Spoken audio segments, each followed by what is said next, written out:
Hey guys, welcome to economics class 9। तो आज हम पढ़ेंगे इन्फ्लेशन और उसके टाइप्स के बारे में। तो इन्फ्लेशन क्या होता है, जिसे महंगाई हम कहते हैं। सो it is a rise in the general price level of goods and services in an economy over a period of time. मतलब क्या कि बहुत सारे गुड्स और सर्विसेज का दाम जब किसी सस्टेन्ड पीरियड ऑफ टाइम के लिए बढ़ेगा तो हम उसे इन्फ्लेशन कहेंगे। एक या दो चीज़ की दाम बढ़े तो इसे हम नहीं कह सकते कि ये इन्फ्लेशन, हम वी कैन नॉट से really say it is inflation. या फिर एक या दो दिन के लिए बढ़ा तो हम वी कैन नॉट से really say it is inflation. लेकिन अगर सस्टेन्ड पीरियड ऑफ टाइम के लिए बहुत सारी गुड्स और सर्विसेज के दाम बढ़ते हैं then we can really say it is inflation. Okay, so inflation या महंगाई के केस में क्या होता है, परचेजिंग पावर ऑफ मनी गिरती है। There is erosion in the purchasing power of money. Okay, so आप उस करेंसी से जिससे पहले कुछ सामान खरीद पाते थे उससे अब कम सामान खरीद पाएंगे। जैसे आप एग्जांपल ले सकते हैं, जब आप छोटे थे तो आप जैसे गोलगप्पे खाते थे तो वो पहले 5 रुपए के मान लेते हैं 5 गोलगप्पे देता था आपको।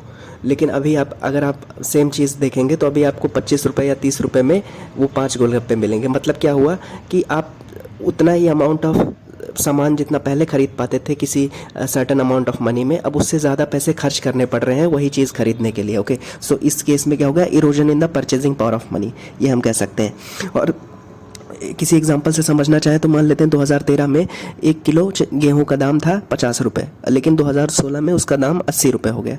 सो there is a increase in the price of wheat. Okay, so the purchasing of power of money has declined as the same amount of good was earlier available at less amount of price. Okay, लेकिन अभी वही चीज़ हमें ज़्यादा महंगे में मिल रही है, तो इसे हम कह सकते हैं इन्फ्लेशन। ओके, सो इन्फ्लेशन कैसे मेजर किया जाता है कि it is measured by looking at a large number of goods and calculating the average increase in the price of goods. Okay, over a period of time. इस तरह से हम inflation को कैलकुलेट करते हैं कि मतलब बहुत सारे गुड्स हैं, उसके किसी सर्टेन पीरियड ऑफ टाइम में कितना एवरेज इंक्रीज हो रहा है प्राइस के अंदर, उसे हम कह सकते हैं। उसी तरीके से हम इन्फ्लेशन कैलकुलेट करते हैं। ओके, तो नेक्स्ट हम देखते हैं इन्फ्लेशन के types. Okay, so inflation can be divided into various types on the following basis. दो बेसिस हैं जिसके बेस पे हम इन्फ्लेशन को डिवाइड करेंगे। तो पहला बेसिस क्या है, कॉज बेस्ड इन्फ्लेशन, दूसरा है rate based inflation. Show cause based inflation क्या होता है, जब हम देखते हैं कि किस रीज़न वजह से इन्फ्लेशन हुआ है। तो जब हम कॉज बेस्ड इन्फ्लेशन देखते हैं ना कि जिस वजह से रीज़न हुआ है, उसके अंदर 4 कैटेगरीज हैं। तो कॉज बेस्ड इन्फ्लेशन के 4 टाइप्स हैं। पहला टाइप है डिमांड पुल इन्फ्लेशन, दूसरा है कॉस्ट पुश इन्फ्लेशन, तीसरा है प्राइसिंग पावर इन्फ्लेशन और चौथा है सेक्टोरल इन्फ्लेशन। तो एक एक करके जानेंगे कि ये सब कॉज बेस्ड इन्फ्लेशन के अंदर जो टाइप्स हैं उनके क्या क्या मतलब हैं। ओके, सो सबसे पहला है डिमांड पुल इन्फ्लेशन। जैसे कि as the word suggest, so when the demand of goods and services increases in an economy. Okay, तो हम जानते हैं कि सप्लाई हमेशा लिमिटेड है लेकिन डिमांड अनलिमिटेड होती है। तो supply is always limited, so the prices will rise. Okay, क्योंकि हमें डिमांड को कट करना है। तो इस वजह से जब ओवरऑल डिमांड इंक्रीज हो जाएगी, सप्लाई लिमिटेड रहेगी, तो उस केस में जो इन्फ्लेशन हो गया, महंगाई होगी, उसे हम डिमांड पुल इन्फ्लेशन कहेंगे, जो क्योंकि डिमांड के बढ़ने की वजह से महंगाई हो रही है। ओके, तो एग्जाम्पल के तौर पर आप समझ सकते हैं कि मानसून के सीज़न में टमाटर और प्याज के दाम बढ़ जाते हैं क्योंकि सड़ जाते हैं बहुत सारे टमाटर या प्याज, सप्लाई उनकी नहीं पहुँच पाती है जहाँ पहुँचना, या ख़राब हो जाता है। तो इसकी वजह से डिमांड तो उतनी ही रहेगी, तो इन्फ्लेशन हो जाता है क्योंकि डिमांड उतनी है, डिमांड की वजह से इन्फ्लेशन हो रहा है।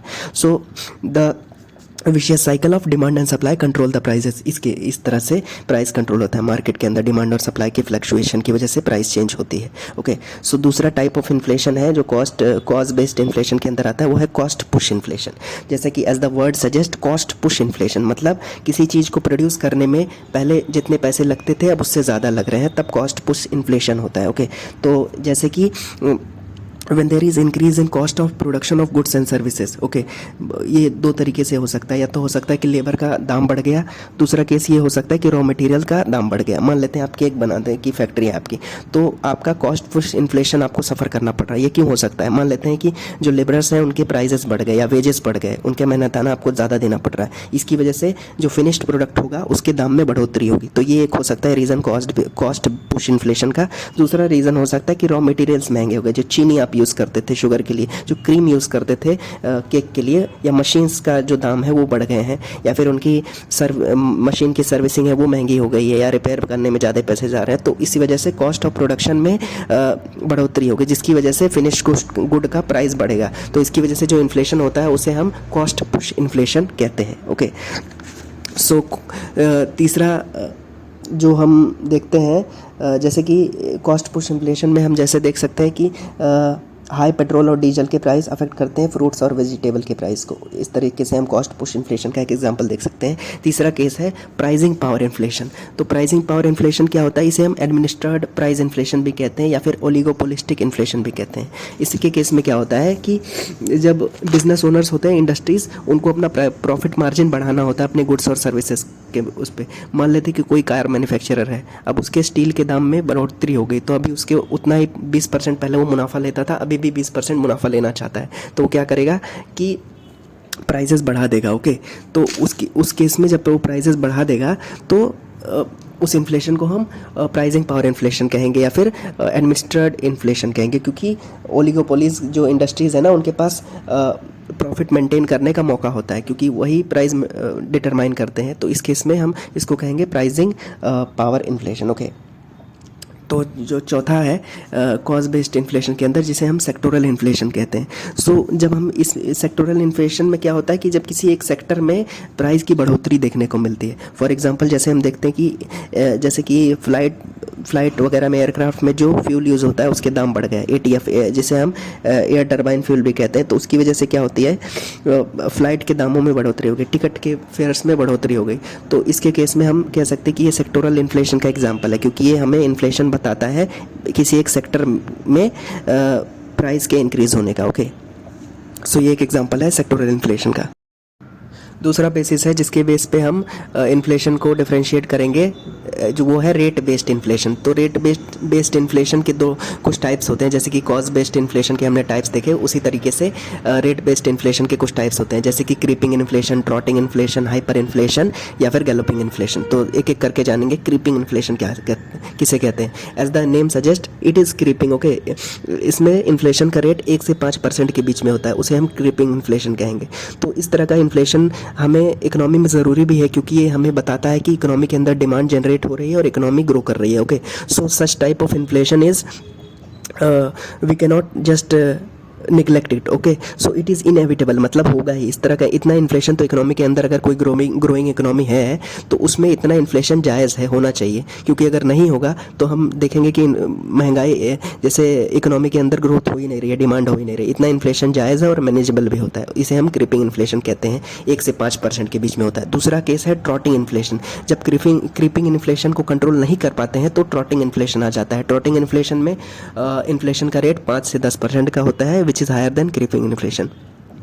ओके, सो जब तीसरा केस है हाइपर इन्फ्लेशन का, तो हाइपर इन्फ्लेशन में क्या होता है कि इसमें क्या होता है कि आपके सेविंग्स वर्थलेस हो जाते हैं। सेविंग्स क्यों वर्थलेस हो जाते हैं, इसका एक एग्जांपल के थ्रू समझाता हूँ कि जब एक्सेसिव प्रिंटिंग हो जाती है किसी गवर्नमेंट या रिजर्व बैंक के द्वारा, या किसी देश की, जब सरकार या फिर वहाँ की जो सेंट्रल बैंक है बहुत ज़्यादा प्रिंट करने लगती है ना करेंसी, तो इसकी वजह से क्या होती है कि बहुत सारा पैसा मार्केट के अंदर आ जाता है, वो बहुत सारे गुड्स को चेज़ करता है, तो पैसे बहुत ज़्यादा आ गए मार्केट के अंदर। ओके, और गुड्स उतने ही है, तो इस वजह से चीज़ों के दाम बढ़ जाएंगे। तो इसके केस में क्या होता है, the most famous example of modern era hyper inflation is that happened in Germany. Okay, so इसमें क्या हुआ था कि when the government began printing more and more money to make up for the revenue loss. So government सोच रही थी कि हम बहुत ज़्यादा प्रिंट करेंगे तो हमारी प्रॉब्लम सॉल्व हो जाएगी, लेकिन ऐसा नहीं हुआ।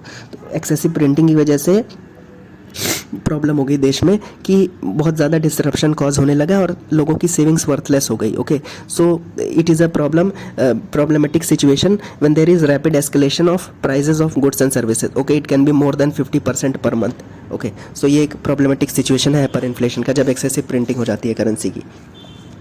चौथा जो लास्ट रेट बेस्ड इन्फ्लेशन में आता है, जिसे हम गैलोपिंग कहते हैं। गैलोपिंग यानी या फिर hopping inflation, jumping inflation, run away inflation, इसे हम रन अवे इन्फ्लेशन भी कहते हैं गैलोपिंग इन्फ्लेशन को। तो ये एक सबसे भयानक किस्म का इन्फ्लेशन होता है, जब रन अवे इन्फ्लेशन, जब चीज़ों के दाम डबल डिजिट और ट्रिपल डिजिट में भागने लगते हैं। तो ये केस होता है गैलोपिंग इन्फ्लेशन का, when the price level of goods and services rise, it may be between 10% to 900% also, मतलब चीज़ें 8 गुना 9 गुना दाम में भी बिक रही हैं। तो ये रन अवे इन्फ्लेशन का केस हो सकता है। ये कब हो सकता है, जब फ्लड वगैरह की सिचुएशन होगी, या फिर कोई डिजास्टर्स और सिचुएशन होगी, या वॉर की सिचुएशन होगी, या नेशनल इमरजेंसी की सिचुएशन होगी। इस तरह की अगर कोई सिचुएशन होती है तो हम देख सकते हैं गैलोपिंग इन्फ्लेशन का हम एग्जाम्पल उस समय हम देख सकते हैं। Okay, so these were the few things, types of inflation, किस तरह के इन्फ्लेशन को हम डिफरेंशिएट कर सकते हैं कॉज बेस्ड में और रेट बेस्ड के केस में। Okay, so thank you so much for watching, bye bye.